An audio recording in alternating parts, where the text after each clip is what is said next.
Учениците ќе останат надвор од училниците на 11 ноември, ако владата не ги удоволи барањата на просветните работници, но министерот за образование смета дека се уште има време за расправа, а владата има други поважни приоритети.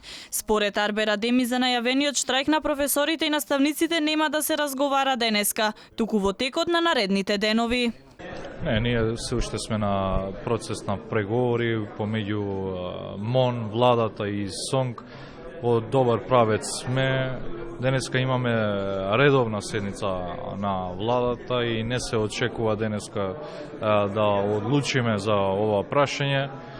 Би требало наредните денови, ако не утре, да одлучиме што конкретно понатаму. Можам да кажам и да повторам дека на добар правец сме за историско покачување на платите во дејноста образование.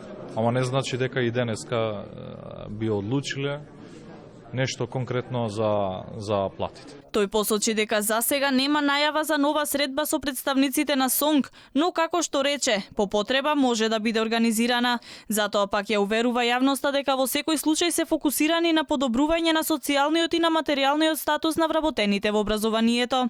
На последната средба која се одржа во владата, министерот Адеми и председателот на СОНК Јаким Неделков не постигнаа договор, пошто Неделков најави дека штрајкот станува најреална опција. Владата нуди зголемување на платите за 10% од април 2020 година. СОНК инсистира на поголем процент, а изголемувањето да почне од 1 јануари.